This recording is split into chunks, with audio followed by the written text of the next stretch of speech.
Hey, how's it going? Thanks for joining the podcast here for SDR Whisperer. Have a wonderful guest here, Garrett Campbell.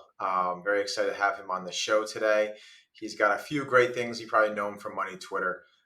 He's got RCA as well as the Closing Bible. He's doing a lot of great things in the coaching and consulting space, helping people get jobs, learning the art of sales.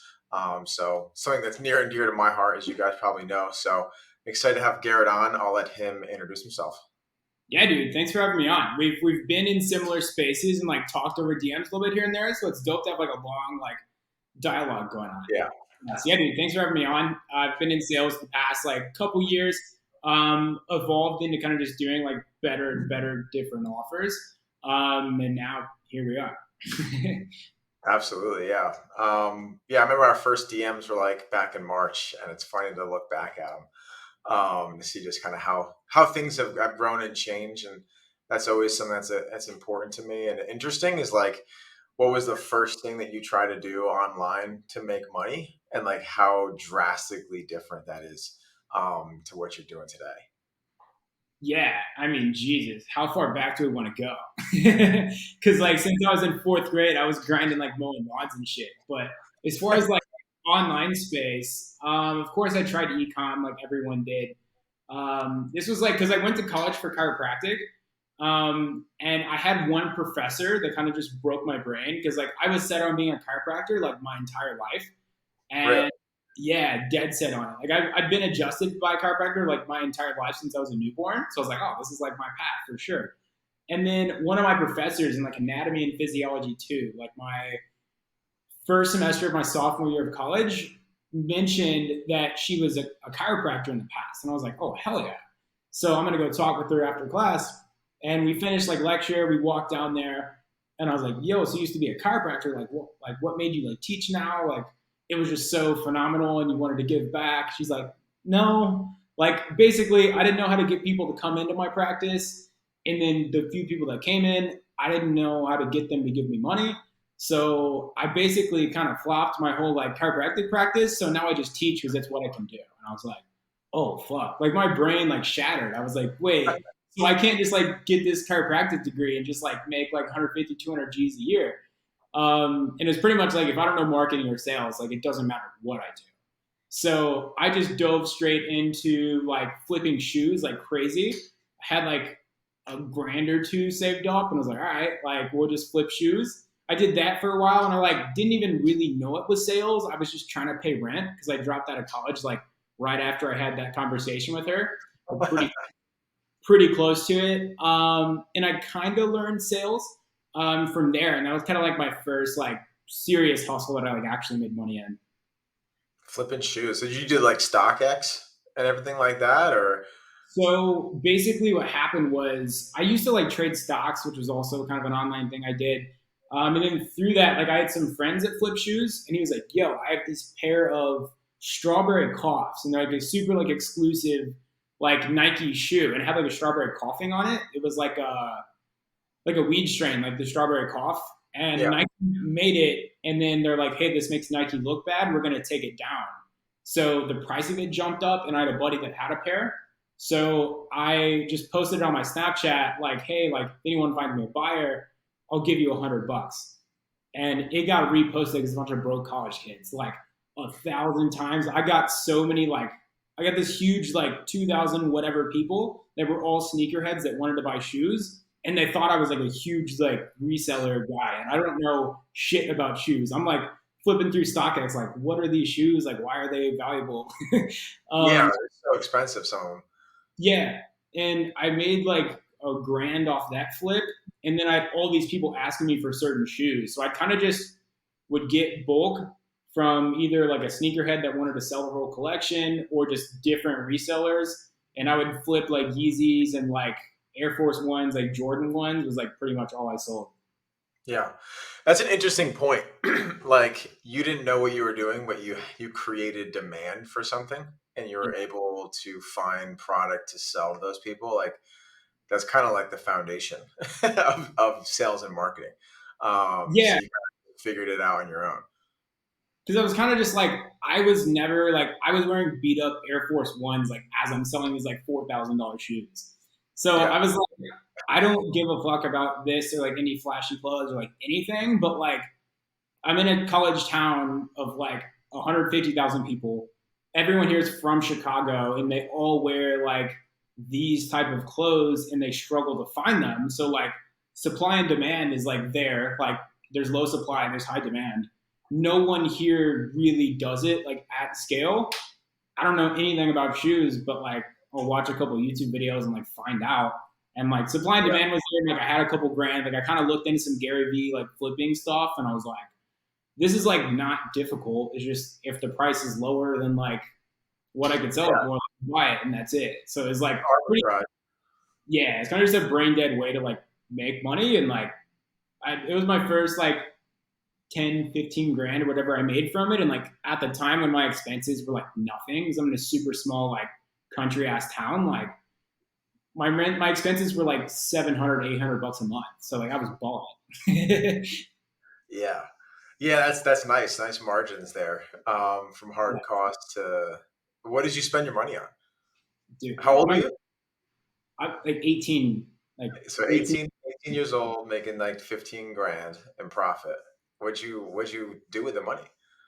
Nothing, dude. Like I just grew up like I didn't grow up with like much like on the outside. Like we had like nice house, car, and everything, but it was kind of like keeping up with the Joneses, where we were like pretty paycheck to paycheck. Like my family never had over like 5 grand to their name, like my whole life growing up. So I was always very like restrictive with money and like wasn't ever very flashy. So it's kind of just all of it went back into inventory. Like all of it went back into like courses and like mentorships and shit like that to just get better at the game, or like different communities that like had better shoes. Like all of it went back into the business or like savings.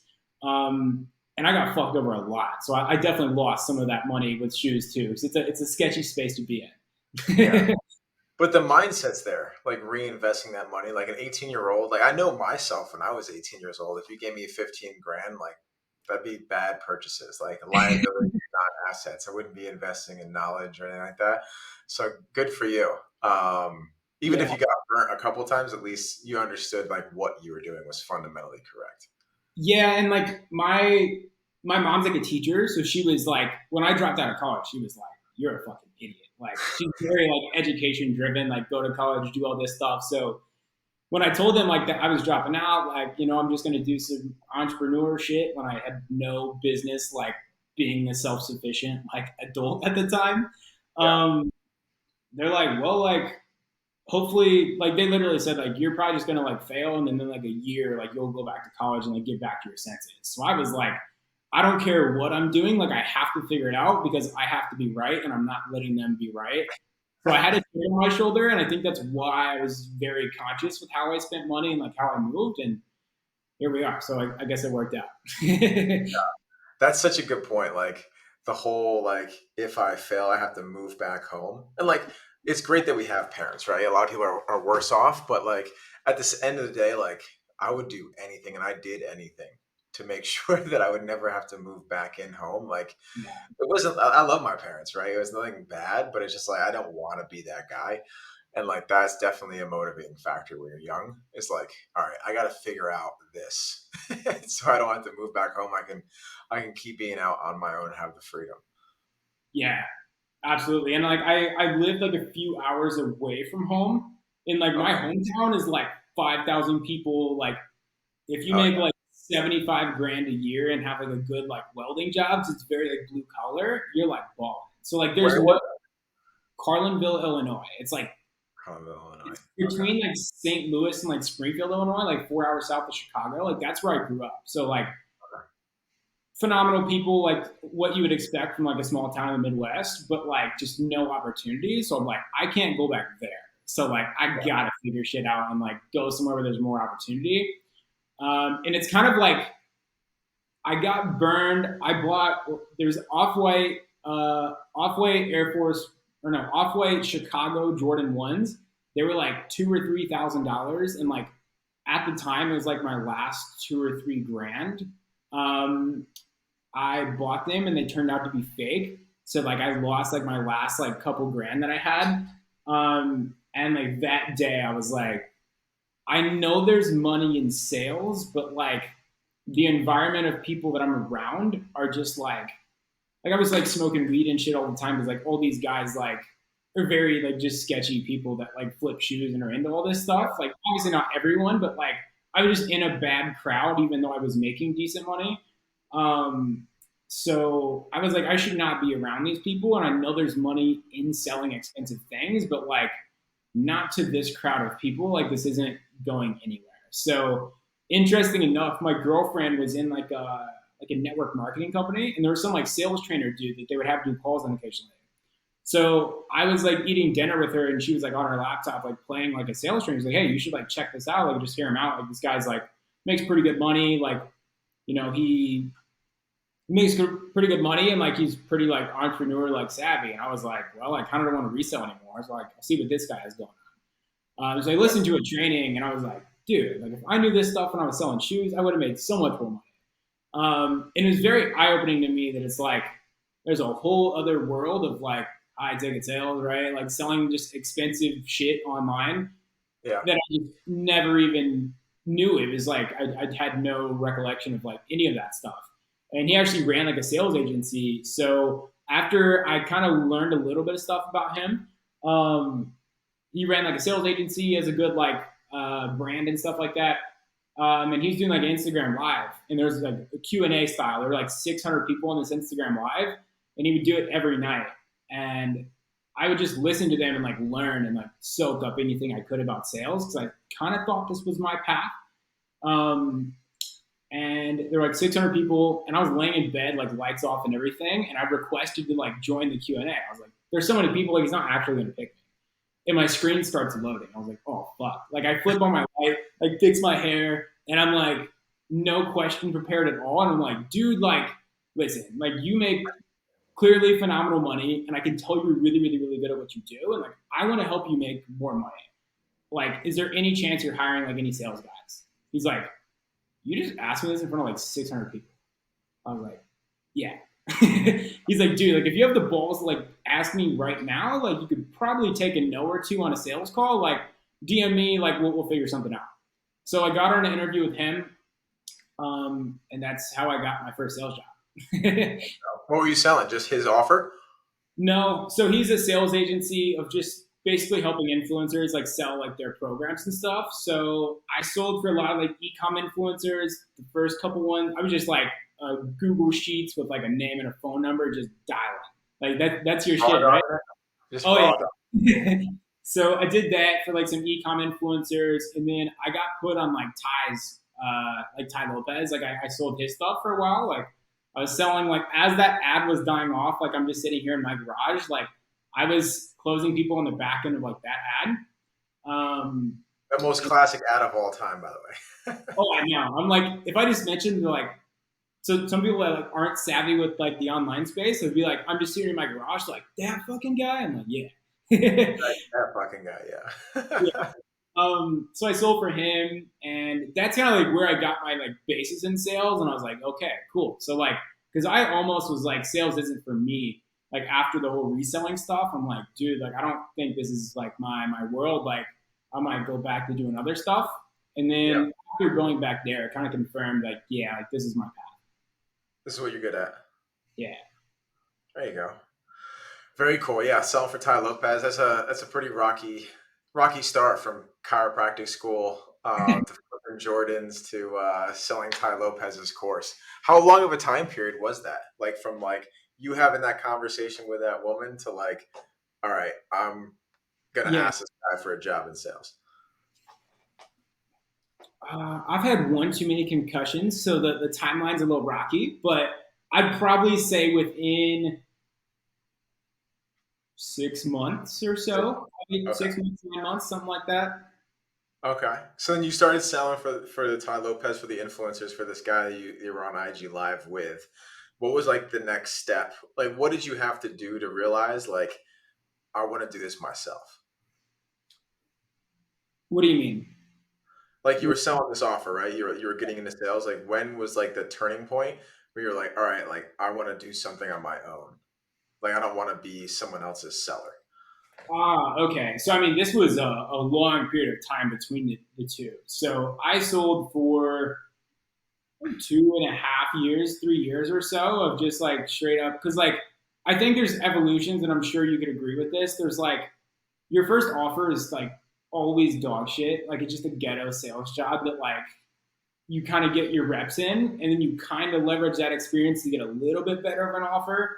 And maybe you go from like cold calling to like maybe like you have some warm leads kind of that you work with, and then you have some inbound leads. So it's like I kind of just moved up the ladder of like better offers and better companies and like more inbound leads, like warmer leads. Like I just sold like everything, dude. Like I sold like an SBA loan consulting offer to help like businesses get like capital. Was Like it all commission? what's that? They were all commission jobs. All commission jobs, yeah. Um, so yeah, I did a lot of cold calling for that agency, and I did some for a couple different offers, and then like paid ads for ecom brands, email marketing for ecom brands, like speed optimization, every fucking course imaginable, like some financial consulting offers. I just ripped through a bunch of different offers. And then it got to a point to where like I started posting on Twitter a little bit, and I was just like, yo, I took like 4 calls a day, like I closed three, I made like 2 grand. And a lot of sales dudes were like, yo, like what do you like how the fuck did you close 65% of your calls this month? And like granted, those leads were so warm. Yeah. But I was closing like 65% at the time. And like I had a couple sales guys like asking me like what I was doing differently. Um, and then also like I had a bunch of business owners asking me to like place people. So I was making like 20, 25 grand or so a month, just like selling an offer. And then I had a bunch of business owners asking for me to close for them. And I'm like, dude, my calendar's packed out like 10, 12 hours a day. Like I can't. But like I have some friends that are good at sales. Like if that works, and they're like, yeah, sure. So I started sending like some buddies over, and like they were like crushing and like doing pretty good numbers. And then I hit a certain point where I ran out of just friends in my network. So I was like, and I was still selling at the time, but I was just like, hey, like these companies would pay me like 3 grand, like 5 grand, 2 grand, whatever for like a sales guy. And I'm like, oh, this is dope. And then eventually I expanded to all of Twitter instead of people I directly know. And the funny thing with sales guys is they can really sell you on how good they are at sales. So this dude was like, oh, I've done 10 Oh, million in sales. that's the best thing the sales guys can sell is themselves. Oh, absolutely. Which I fucking love the hustle, but like, damn, I had this one dude who was like 10 million in sales. Like, I'm a fucking animal. I've sold everything. Like, I can sell anything. I'm like, all right, this guy's valid. So I placed him in this company. Completely couldn't close the deal to save his life. Company like burned the bridge with me and the company. Obviously, burned the bridge with me and the guy. And I was like, all right, like I need to like do Vet these people. something deeper to like vet them because it was like I wasn't really allocating any time to it. I was just like, cool, like connect the dots, connect two people, like done. Um, and then I was like, okay, I have to do some form of like vetting. And then at the time, like my friend Carlos, he has like an NFT agency. It's where he'd like build a Discord community, like moderate the whole thing and like help them like sell out. Yeah. And he was like not a sales guy. He just knew that world very well. And he's like, yo, like I know you're good at sales. Can you help out? So I was like, sure. And then I kind of like reviewed some of his calls, like tweaked his script, tweaked his offer, and like trained him for like a month. And I was like, cool, like go back out there, like let's see what you got.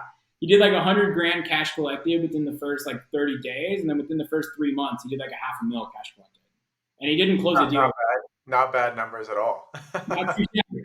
And like he didn't close the deal prior to like training me. He's like, yo, dude, like you should actually train people because like I couldn't close shit to like save my life. And then I just did 100 G's. And like, granted, the NFT space was like, it was peak timing for all that. So I kind of connect the dots. I'm like, okay, like I'm trying to place people, but like I can't, they're not vetted enough. I clearly figured something out with this whole sales training thing. Like, why don't I just connect the dots and then train and place people? And that's kind of when I was like, once I was doing that on the side of also selling and that outpaced what I was making at my sales gig, I was like, all right, it's pretty clear like I shouldn't sell for anyone else and just do this full time. Yeah, absolutely. I had the same type of like understanding. Like once you understood that you could like transfer your knowledge and like I kind of think of it as like a spider web, right? Like sales is very one to one, Yeah. right? What we're doing right now is like teaching people it's one to one and then it's one to many. So like your relationship and what you do with this one individual can help five different business owners, and then those five different business owners give them jobs that help five other companies, that those companies then help this. It's like it's such a greater web of things that you have your fingerprints on and like you can directly affect with your sales knowledge and just who you are as a person. And I think one thing that I do want to go back there, it's like you didn't you didn't try to get into this business model. It was you were just being good at sales and a genuine person, and then people just inherently wanted to work with you, which I think is the easiest way to like scale a business. Is like just just be a normal person and like be good at something and like be like very niche specific. Like I'm gonna be the sales guy on Twitter. Like I'm gonna only talk about sales strategies and tactics. And you work primarily with closers, right? With Closing Bible, I'm assuming, with the name. Yeah, we have like it depends on OTE. Like I have like I source a lot of setters for this one like 9-figure coaching company. And I'm like, if OTE is there, like I don't think any closer is going to be opposed to doing like 20, 30 grand a month. So like if the setting gig is like there and it's valid and like they can make good money, like I do that too. But I like to focus on closing gigs. Yeah, and one thing that I'm curious about with people who set like place closers and train closers Mhm. is what is like the prerequisites, because I know everyone wants to close the big deals and make the big commission checks, but I mean, me personally, I'm on the SDR side of things, right? Yeah. It's like I always understand that the best closer has been an SDR or has done some sort of like appointment setting functions. So is that something that you look for? um, when you get people into to have closing placements? Yeah, absolutely. I'm like basically like when I'm on like a sales call or whatever for the closing job, I'm like, dude, if I wouldn't hire you, like even if you want to pay me, like I'm not taking your money because like if you're not gonna get placed on the other side of this, like I don't want to work with you. So there's typically a level of like you've done door to door or you've done some cold calling or you've done like we've ran your own business. Like there has to be some level of like prerequisite there because just obviously success rate is a ton higher. And then as far as like what companies work for, there's this intriguing like bell curve of companies of like people who hire people with like not the most extremely relevant, crazy, perfect like experience or background or whatever. Yeah, Like the 0 to 50K a month type people kind of seem to hire anyone and everyone. You like 100K a month to like half a mil a month. It's like they have to have sold like nearly the exact same offer, like crazy experience, fucking 10 million in sales, like has to be just perfect, which like I get because that's a season of business that you're in. But then these like half a mil, it's like a mil a month and beyond, hire anyone and everyone. It's like these like dudes that are like a million a month, they're like they have all the sales training, systems in place. They have multiple sales managers. Like they have 3 full-time guys that only allocate time to making sure these guys deliver. All they care about is like, have you done something in the past? And like, are you a good culture fit? And are you hungry? yeah, because you can teach product fit, you can teach product knowledge, you can teach the understanding of what the industry is and the pain points, but like that's the biggest thing, right? Is like, are you hungry? Because that's Yeah, really what sales is. It's not like you have to be disciplined to the art of sales, and you can't it can't be a shiny object syndrome. Like you can't be like, oh, I saw this guy tweet about making 10K a month as a remote closer or 30K a month, like I'm just gonna do this because it looks cool. Like you got to actually like sink your teeth into sales, because it's going to spit you out if you're not like dedicated to being yeah, at sales, because it's so much rejection and so much objection on a day-to-day basis, that if you're not like, I want to be good at sales, not like this looks cool, because you'll fade out. yeah. And that like first punch in the mouth is like the best learning lesson you could possibly get. Like that first like fuck you or like oh wow like these leads are like rough or like something of like oh like this is sales like because Yeah. there's a trillion influencers with a shiny, flashy car that are going to tell you can make $1 zillion a month, but like you have to actually work really hard. And I Yeah. don't. that to be overlooked by anyone, especially anyone like watching this podcast. Like, if you want to do 20, 30, whatever a month, like you're gonna like work. Yeah. Like it takes hard work. Like Yeah, there's no supplement for hard work. There's no silver bullet. Like we both teach sales, right? And we probably have we're good at what we do, right? We have good frameworks. We have very good case studies of students that have had success going through our programs. Mhm. But what separates the students that have the case study videos and the ones that don't is the ones that actually show up to the calls, do all the courses, reach out for questions, send you like recordings of their calls and like ask for feedback and are constantly looking to learn and grow. Like that is what separates someone who's going to be successful in sales compared to otherwise, because you will never know everything in sales. Like you'll always pick up. I always pick up like conversations like we'll have today. I assume I'll take away like two or three things, Garrett, Yeah, and hopefully vice versa. But like yeah, you're always picking up new techniques, strategies, frameworks to implement and add to your sales game. So it's like yeah. it's never ending. It's interesting you say that, dude. There is a perfect correlation between sending call recordings, doing this, doing that, hopping on trainings, and how much money they're making. Like to a T, like direct correlation. Like if you hop on all the trainings, like you're like, hey, I just landed this offer. Like let's hop on a one-on-one. Like what are the unique selling points of this? Like how could I be the best guy in the sales team? Like those are the guys that are doing just stupid numbers. But if you like pay and you're like, okay, like the work's done, right? Like, what are you gonna do for me? It's like, nah. Yeah, no, not at all. Like you only can like the old saying, right? Bring a horse to water. You can't make it drink. Like that's kind of like the best analogy for that. Absolutely. Um, but awesome, man. That's awesome. And then in regards to like future tense, like what's the vision for Closing Bible? Where are you planning on being in the next like 3 to 6 months? What are your goals? As far as what exactly? Just like anything or like I how guess this? vision of the company, like, is there any like things that you're trying to implement or add to it, like new partnerships? Like, what are you looking to really truly do? Because you're having great success. Like, are you looking like, is this good? Like, this model's good. I'm just going to continue doing it, and then I want to get into different endeavors. Or what are your goals?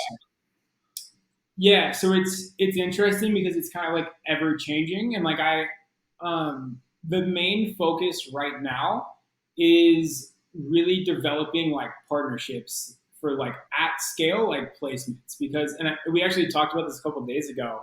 Like everyone that does like the training and placing stuff that like is similar to like what I do, once they break beyond like 100K, 150K ish like a month, fulfillment suffers.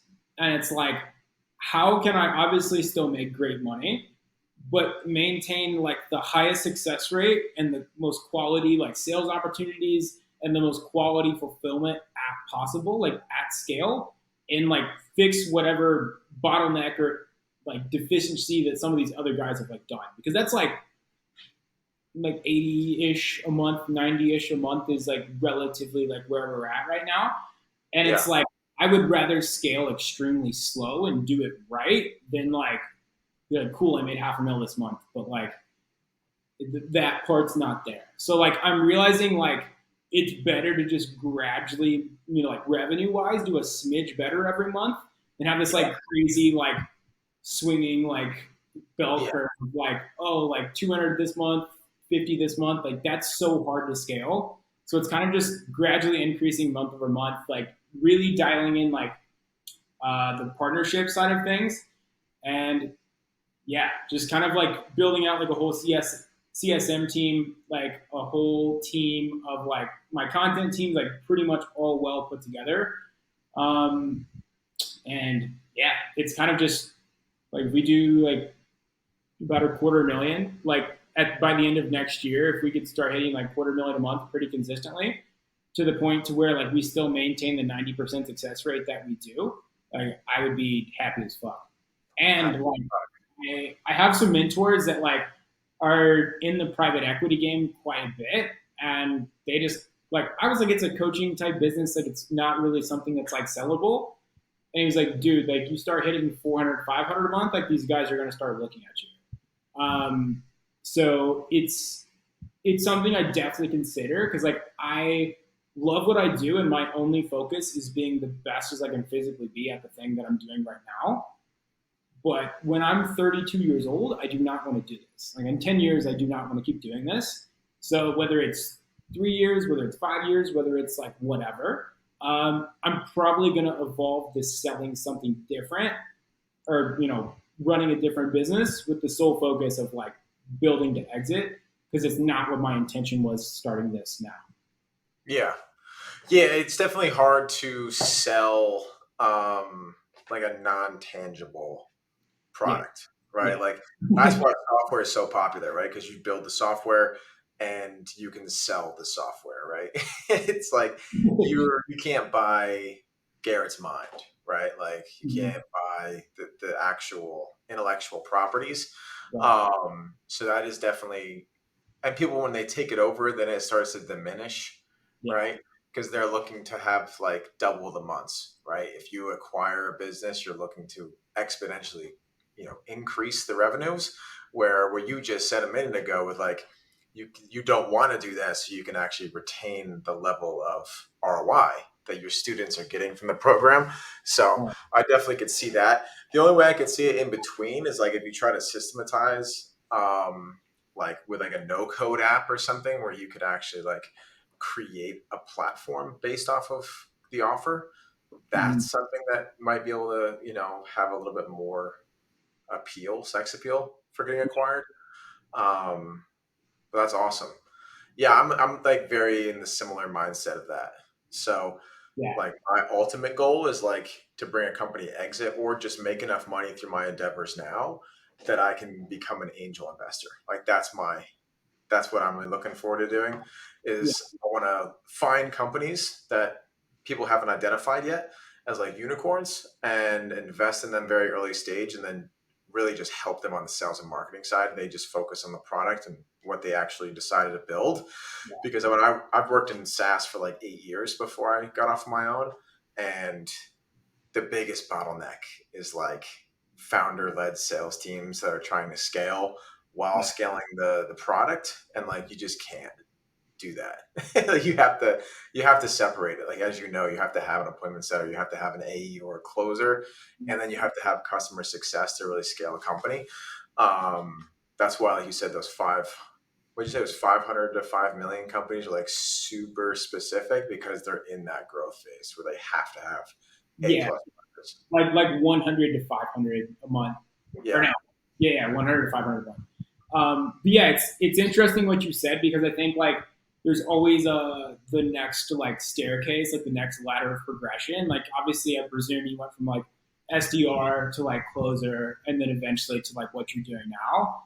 And it's an entrepreneur's natural tendency to keep looking up and be like, I'm happy to be on this staircase and like build it to be the best I physically can, Yeah. but there's still like a level above this. So it's like, is this getting pieces of equity in a couple different businesses and scaling them? Is this starting a whole new company with the goal to exit? Like, what's the chapter after this one? Like, I have no desire to like end this chapter now, but Yeah. there is like we're in our fucking 20s here. Like, there is something after this. So it's I'm an old head, dude. I'm 31. oh fuck. Well, about the same age. It's all the same shit. No, I did the typical college 9 to 5 route, and then I found entrepreneurship later on. But Oh yeah, dude. we're on the same staircase. That's the biggest thing there. But but yeah, that's an interesting thing. Is like with equity, that's like such. Because I have a couple of mentors that's their route. Is they were killer sales guys. They were CROs of companies, and then they branched off and essentially like became CROs for hire and do fractional work, and they take pieces of equity in the company. They help scale them for like a year or two. Hopefully, they get to exit, and then they just rinse and repeat with another company in the same profile. It's pretty lucrative business if you're actually good at what you do. Like if you can actually build like a seed investment to like a Series A and Series B and get pieces of equity early on, and those equity could be, $100 million paydays, right? So essentially what you're doing is just planting really good sales seeds and then hoping they grow and someone wants to buy the flower, you know? Real life monopoly. Yeah. Yeah. Yeah. So I guess if you were to do that, how would you start? As Like, in well, like, you had to come into a if you're a business owner listening to this right now, like, how would you go and scale a company? Like, what are the main three things that you would look for in building a sales team? yeah, it's pretty much like all like, it would be all client acquisition stuff. Like, and it's interesting because as I look at the companies that I source sales guys for, like they're all like doing at least 1 million a year typically. So like a lot of these guys that are doing like 1 million like a month or like 10 million a month, or like kind of in that range, it's always the same. It's low ticket front end offer with the email and phone number opt in, a bunch of fucking setters that call the people. Like it's like, here's this like free like PDF, but it's $10 with shipping or whatever. Like it could be a marketing agency, it could be a coaching company, it could be whatever. It's just basically getting to the point of like front end acquisition where they're like at least break even or close to it. They don't care if they make money. And like if you have a $10 like cost per acquisition and they give you $10, like you can spend like 3, 4, 5 million dollars every single month on ads because you are break even at the end of it, and then you have this massive database of emails and phone numbers. So you're Yeah. getting free book calls for like their high ticket offer, and like the marketing cost is completely liquidated by the front end like low ticket offer, and you just have a beast team of like setters and like good email marketing like middle of funnel to convert all that to like book calls, and like that's where the magic happens.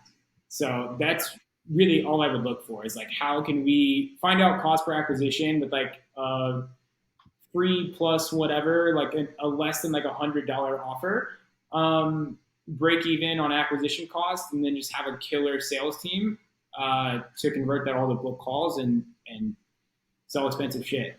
Yeah, that's so true. And it's so funny because like you're in that space, right? With like high ticket offers, where I come from the space of like your traditional like corporate SaaS job, and like just the speed of getting into the high ticket space because I didn't even know what high ticket was, right? Yeah. When I came into the space, so now I know it. I've sold it now. I actually put in the reps so I could actually talk to it intelligently, which I recommend everyone to do. Um, but it's so funny, like the speed of which a high ticket offer or coaching or consulting or an agency can move, right? Yeah. That like SaaS just refuses to do. And they have way more money to invest on the Yeah. SaaS side of things. Like they don't have a low ticket offer, right? Like theirs is like trials, like free trials, Right. which I just don't agree with free trials. But it's so cool to see like the speed. Like, all right, we're just going to do a low ticket, get their trust, get initial buy in, get their data. And then we have enough good marketing tactics and salespeople that will just convert people with a numbers game, like all volume based.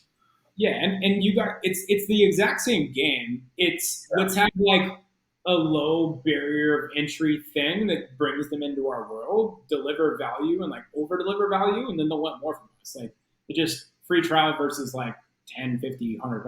Like it's the same shit though. It's just you guys have millions to lose because it's all venture backed and shit, and we're like how little money can we put up front and like still do some crazy numbers? Yeah. Yeah, because that's it's such a crazy different as like a salesperson too. Like the mindset of the salesperson high ticket, like it's all risk reward. Where in like enterprise SaaS, it's like you're getting $150,000 a year, whether you hit your quota or not. I mean, obviously you won't be there long if you don't hit your quota. But Yeah, like the breakdown of like income is crazy. Like I think my last base when I left was like low six figures and then double that for commissions. So it was like if I on target, my OT was like 220 or something like that. Um, but like in high ticket, you could do that as well, right? Like much differently, like all commission based. yeah. It's interesting. Like I've not spent time in like the more like corporate like type world. So like the way I describe it, and tell me if I'm completely misleading people, is like in high ticket, like there is no floor, but there's also no ceiling. In this, like you have the comfort of the floor because you have the base pay, but Yeah. there's usually some complexity to the comp structure where you basically work out to where you get paid less commissions. So there's a relative ceiling there. So you're kind of like between here and here. Yeah, dude. Well, they say it's uncapped commissions, but the Yeah. way they put the uncapped commissions is like it's based off of your quota attainment. So it's like an accelerator program.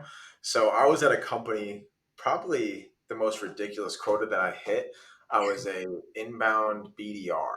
So they had crazy marketing at this company, and they had an entire team of like 7 full-time BDRs that would call just inbound leads on a day-to-day basis. Like we would get like 10 inbounds per person, like 50 opt-ins per day.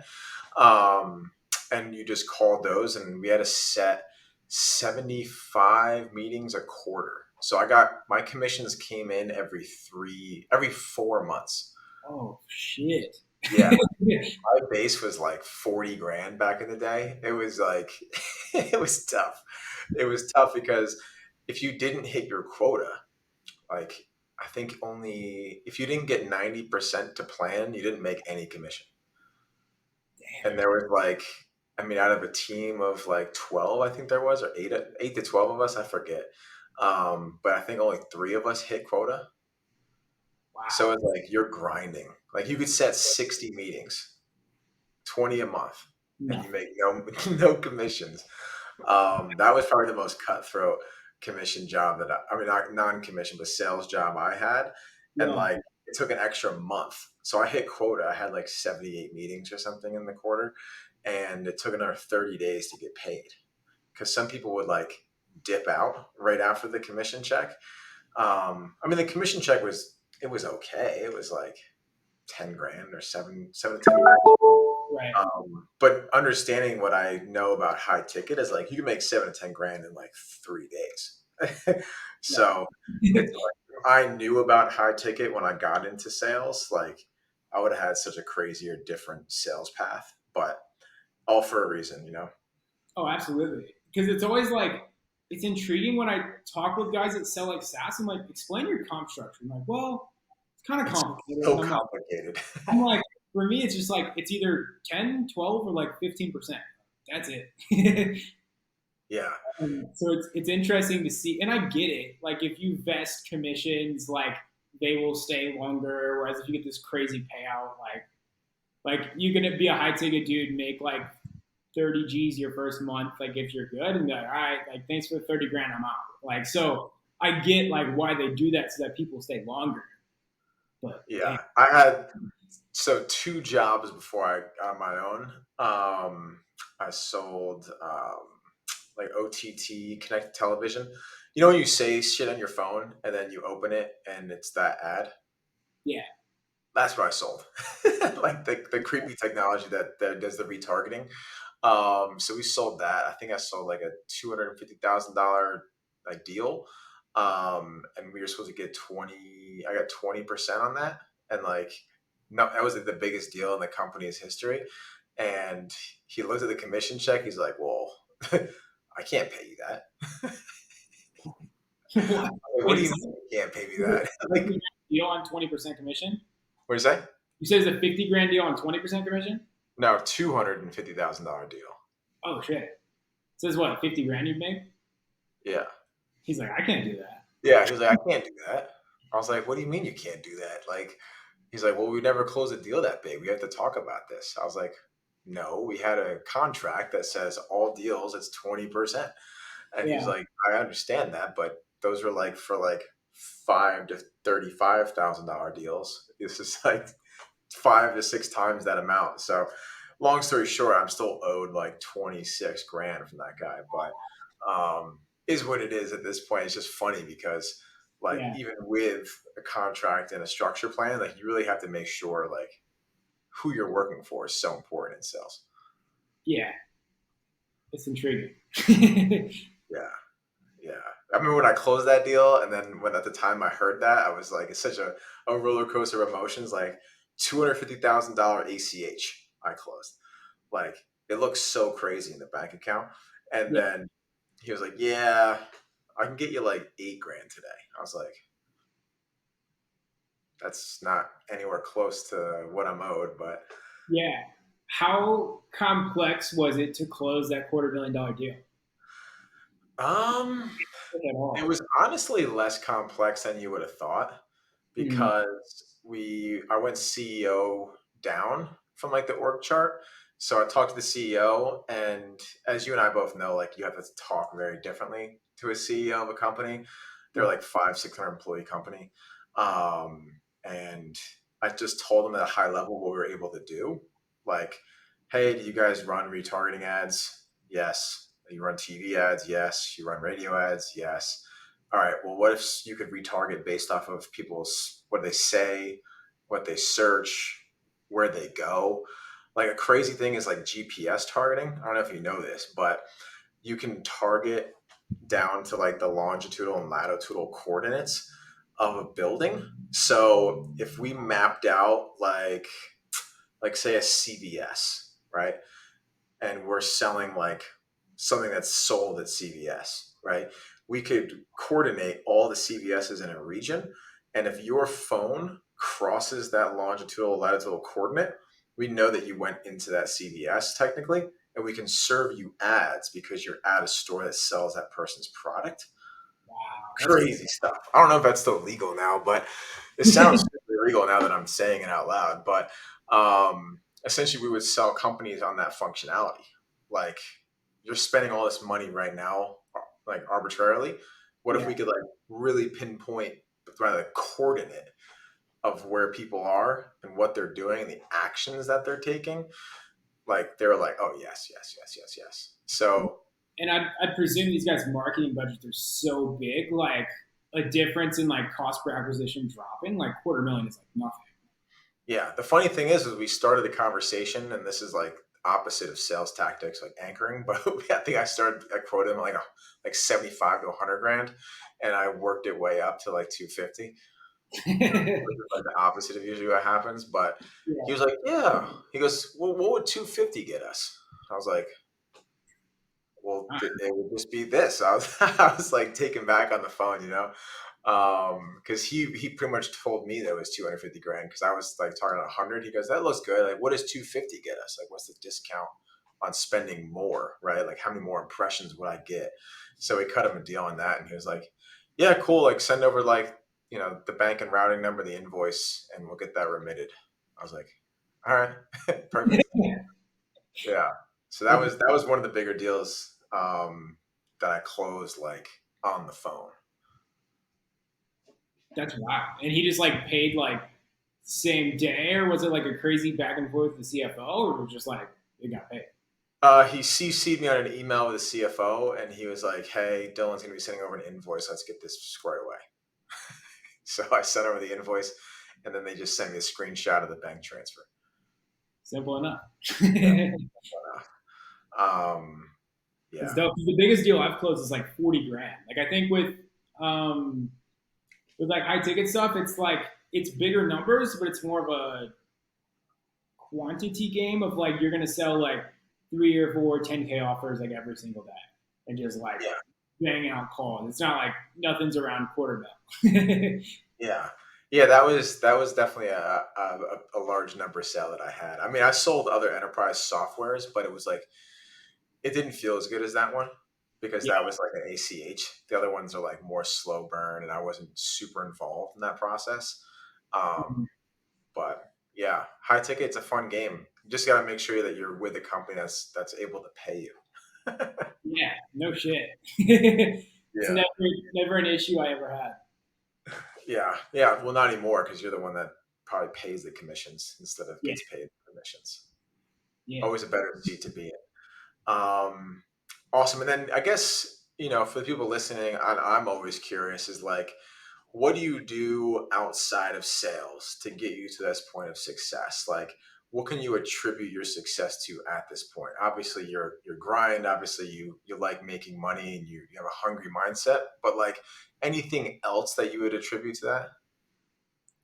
Um, I've probably spent like probably 150 grand on different mentors, on coaching, on masterminds. Like I'm such a big believer in all that shit. Like you usually like I'll hit a certain there's a certain thing that I try to do, and I just realize like okay, like I am the bottleneck. Like this is like if I knew this thing, like I would not have this problem, and I would like be doing better. That could Yeah, be like marketing. That could be like managing a team. That could be like hiring and firing. That could be like whatever. And I'm like, there's someone in the world that is better at this than I am. So I will just pay that person whatever number they say, and like I will get an ROI because I'm better at the skill. So like that's the absolutely. game that I've been playing because going from a salesperson to like a business owner is like quite the leap. And I'm like, I know how to like make a lot of money, but it's like doing that efficiently and like where it's scalable and like everything's like clean and efficient. Whole different. Where you enjoy it. Yeah, absolutely. That's a big piece of the puzzle. And I was just like, holy shit, I have a lot to learn. So it was a lot of consulting and masterminds and just getting around guys that are in this like online service based businesses and like just digesting as much as I physically can and like putting myself in environments to where it's like impossible to lose. So that's like a big predicator to like my success. I'm also just having an extremely addictive personality. So like that used to be sports. Like we were just kind of shooting the shit about like baseball and stuff and like the different sports we played. So like that used to be sports. Then it was fitness. Then it was like partying, and then it was like business. Yeah. So I just have an extremely addictive personality, and I don't really look at money as like, ooh, like cool, 10 grand hit my bank account. Like it's like I'm at a point to where it's like I'm not fucking like made it. Like I'm not can't retire. Obviously, I'm fucking 22, but like money hitting my bank account, like I have zero dopamine for. Like if I close a 20 grand deal, I'm like, cool. Like the cooler thing is like figuring out how I can get this machine of a business to like operate so smoothly and like continue to play this game. I think like of money is just like the points on the board when I was like focused on sports. It's Yeah. just that's the like measuring stick for like how It's well the I'm doing. byproduct. Yeah. So it's kind of just like I have an obsession with being good at the game. That's good. Yeah, because you got to detach from the outcomes, Oh like yeah. long term to scale, right?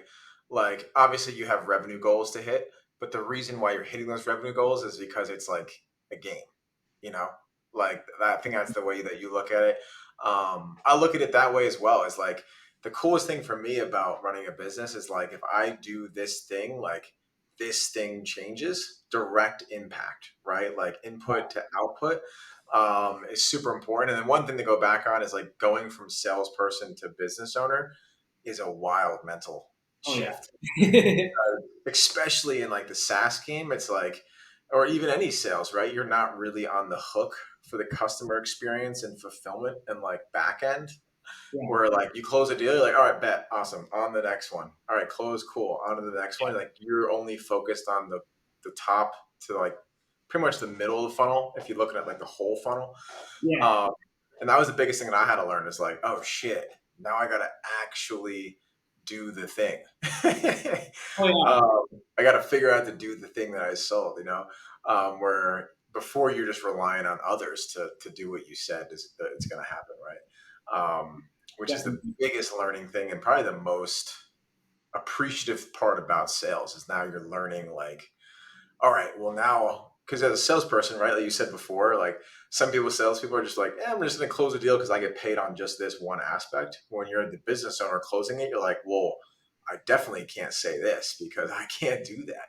And Right. like, you have much more respect for the process. Yeah, because it's like every business is like marketing, sales, like fulfillment. Like it doesn't matter if you're fucking Krispy Kreme or like whatever. Like it's the exact Yeah, same game. And it's like I knew like this little middle piece, but I had to spend all the money and all the time on like the marketing and like the fulfillment because it wasn't the game that I knew. absolutely. And I'm a huge proponent of like buying knowledge and speed to knowledge and speed to outcome. Yeah, Like I remember when I was building, like when I first started the company, I took like Code Academy because I was going to learn to how to code the software that we use and like how to code and build a website. And like I was like, what the hell am I doing? Like this is such a bad waste of my time. Like Yeah, I could literally just pay someone like 3 grand to do this. Instead, like 3 grand worth of time, it'd be like probably like $50,000 worth of actual time commitment to learning that. So if anyone's watching this and you're in Code Academy, if you're doing something that you're obviously the bottleneck for and you don't need that knowledge, like just pay for it. If you can afford it, or like try to figure out how to afford it, like trade your services for stuff, like definitely get in the room with people who know what you're looking to accomplish and just paying for their knowledge and time. dude. Massive. The amount of times I've started a task and I'm like, I needed a website and I was like, it's time. I've been doing this long enough. I need an actual like website. Yeah. And I'm like, trying to build some janky shit on ClickFunnels. I'm like, what the fuck am I doing? Like, why am I doing this? I'm like, it's gonna be terrible, and it's gonna take me like a week to get done. I'm like, You're gonna have to get it redone anyway. I'm gonna have this for like a month and be like, yeah, this is garbage. Like, and then I'm just gonna pay someone anyway. So I'm like, I don't want to be proficient at building websites. Like, kind of how I think of things. It's like, do I like pay for the knowledge to like get good at the thing, or do I just pay someone else to do it? It's like if I'm not gonna need to do this another like 30 times in my life, pay someone else to fucking do it. Like I don't want to be good at building websites. Like, I don't care. Yeah. Yeah. Or hire internally. Right. Yeah, Like, yeah. and that's That's the such a difference, massive thing. like building a circle in like masterminds, or like even if you don't want to pay for a mastermind, whatever, like money Twitter alone. Like, or when you do a mastermind or like, get some consulting, whatever, like navigating yourself in that community of people, like, dude, in my network of like really close friends, I have like a cold email guy, like an email marketing, like middle of funnel type guy. I have salespeople. I have people that can like code and like make SaaS. I have people that can build websites. I have people that can do crazy marketing shit, like paid ads or Google ads, YouTube ads. Like I have people that can do fucking everything. Yeah. So it may be worth like paying someone 5K to build a website, or it could be like, hey, I have this micro problem that I really don't need to pay someone for. Like, oh, dude, like let's hop on Zoom for fucking 10 minutes and I'll fix your little zap. I'm like, cool. Like, so you can save so much money by building quality relationships and connections with people that are niche experts in certain things. Yeah, and like transferring of skills. Like, Yeah. hey, I'll give you like 5 hours of coaching and consulting if you help me with this problem on my website. Like, understand that you also provide something that people like to pay for, Yeah. and like try to swap services, especially in the beginning. Like when you're getting started out and you may not be making like big money on a monthly basis, but you still have the same problems as someone who does, right? Mm. Like hustle, right? Like try to do something, right? Or especially if you're a salesperson, like one thing I think is super interesting is like you're trying to work with this guy, but you can't afford his services and you're in sales. Maybe like spend an hour or two and try to get him a meeting booked, Yeah. or like try to get him a client or give him a referral. Like get on his radar, right? Like, hey, John, I really want to use your services, but I can't really afford it right now. So actually, what I did is I got you a book meeting with a qualified prospect. Like, is there something that we could do here? Yeah. Like, you'll be so much more surprised at like what people will do for you. Like, Yeah, because it doesn't even have to be money. Like if you just look at like what resources do I have that someone else may have less of. Like if yeah, you're broke as shit and like do not have money, like you don't have crazy experience, you're like it's your first rodeo, and you're like, how do I like get an inch closer to some of these people? Like if you just have your ear to like the ground, like you're just conscious of like the space and like what's going on. Like there's this one dude who like was a beast at like literally we were just talking about like getting equity in a company, scaling the shit out of it, and like exiting. Like he yeah, knows that game so well, and I'm like, how do I make this guy know me? Like I'm not gonna DM like, hey, can you please help me? Like fuck that. Like I was like, I found this company that I know can scale, and I know like could really like he could like just run up and it would be like light work for this guy. But these people are just struggling to scale beyond this point. I literally make the intro. I just put like a three-way like Instagram DM chat. I'm like, hey, I think you guys should really work together. He has this problem, this problem. This guy does this, this, and this. I think it's worth a 30-minute conversation. That Yeah. turned into an equity deal. The guy made a crazy amount of money, and he's like, yo, like, whatever you need, like, let me know. You've made me so much money. And like, I think like networking wise, like, I'm not big on like, I don't know. I don't like grind to like network with people. Fucking passive networking over here. I got some networking automation. Just be the most fucking valuable person in your circle. I think Yeah. there's this law of like reciprocity to where if you help someone with something, they will feel indebted to you, and people hate to Yeah. feel like they like owe you one. So if I'm like, if I hopped on here and like help Dylan, like you wouldn't need it, but like tweak a sales script or something, or like do something with like helping you find a closer. And like I do this with enough people, like there's enough like I owe you ones to the point Yeah. where anytime you need a favor, it's just there. Yeah. Just be a good guy, and good things will happen to you. It's a Um, simpler way yeah, to I, put I definitely agree with that. Like, don't be like weird networking, like painfully like it. networking, because that just comes off weird. Like, just be a genuinely cool guy. Like, it's kind of hard to. There's no like course for that. Like, you just gotta read the room. Well, if you become the most valuable person within your circle, then other people gain status from giving you the intro. So it's like you clearly are really fucking good at outbound. So I'm not an outbound beast. Like I can do it and I know the game, but I've not done it to the level that you've done. So if I have like my mentor who's worth fucking $60 million and he's doing working with some medical center and he needs some outbound stuff dialed in, I gain status by connecting Dylan to said person Yeah, I will not name. And because of that, my status goes up because I helped him solve a problem from someone I know.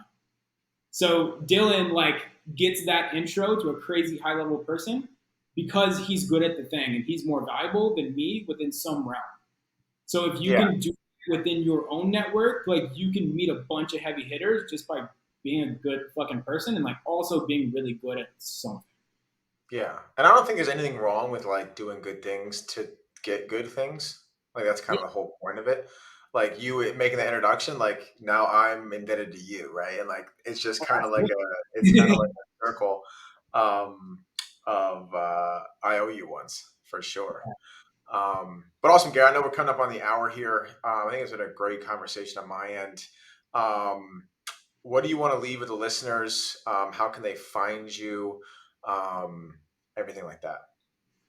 Yeah, we didn't really get super like sales training, like tactical, like sales shit, like at all, which I'm honestly completely cool with. This was a phenomenal conversation, and I think we both gathered something, and I hope the audience did too. Um, Honestly, like if you guys want to check out some stuff, like follow me on Twitter, follow me on Instagram. Those are like kind of the two like main platforms. Um, if you want to check out some of my like stuff, I could help you get trained and like placed into like a 7, 8, and potentially 9 figure company with the closing Bible. So if that's up your alley, shoot me a DM on like Twitter and we can have that conversation. If you're newer to the game and you're just trying to land like your first gig or whatever, check out the Remote Closer Accelerator. It's like $47. Like I have a 30-day refund on it. So like there's like 5 hours of like crazy game in there. Like if you want to learn to trust me a little bit, check that one out first, and just go from there. Perfect. Yeah, highly recommend it. Well, awesome, Gary. I appreciate you hopping on here, and we'll definitely have you on more where you can be more focused on giving people the sales tactics and tricks. Today was more shit. But awesome, brother. Thank you. Absolutely.